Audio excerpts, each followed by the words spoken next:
भारत के एक शांत और सुनसान इलाके में एक छोटा सा गांव था जिसका नाम था सिद्धपुर। यह गांव चारों तरफ से घने जंगलों से घिरा हुआ था और यहाँ के लोग बेहद सीधे साधे और मेहनती थे।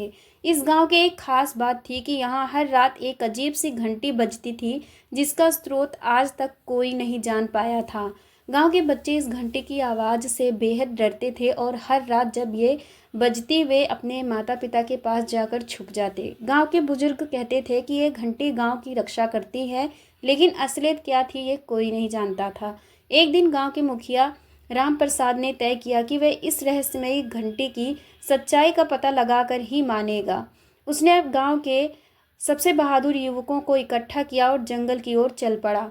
राम प्रसाद और उसके साथी जब जंगल के गहरे हिस्से में पहुंचे तो उन्होंने देखा कि वहां एक पुराना और टूटा फूटा मंदिर था। मंदिर के अंदर एक प्राचीन घंटी लगी हुई थी जो खुद ब खुद बज रही थी। राम प्रसाद ने अपने साथियों से कहा, हमें इस घंटी को बजने से रोकना होगा। शायद यही हमारे गांव की मुसीबतों का कारण है। लेकिन जैसे ही उन्होंने घंटी को छूने की कोशिश की, एक तेज रोशनी फैली और राम प्रसाद और उसके साथी बेहोश हो गए। जब वे होश में आए तो उन्होंने खुद को गांव से दूर एक अजनबी जगह पर पाया। वहां कोई भी घर या लोग नहीं थे, सिर्फ एक बड़ा सा पेड़ खड़ा था। राम प्रसाद और उसके साथियों ने उस पेड़ के पास जाकर देखा तो वहां एक शिलालेख था जिस पर लिखा था, यहाँ से वापस जाने का रास्ता नहीं है। वे सब घबराए हुए थे, लेकिन तभी उन्हें एक बूढ़ा आदमी दिखाई दिया। वे बोला, तुम लोग उस घंटी की सच्चाई जानना चाहते हो तो सुनो। ये घंटी इस गांव के लोगों की रक्षा करती थी, लेकिन एक दुष्ट जादूगर ने इसे श्रापित कर दिया। अब ये घंटी बजती है और जो इसे छूने की कोशिश करता है वह इस रहस्यमयी जगह पर फंस जाता है। राम प्रसाद ने बूढ़े आदमी से पूछा, तो क्या हम यहाँ से कभी वापस नहीं जा सकते?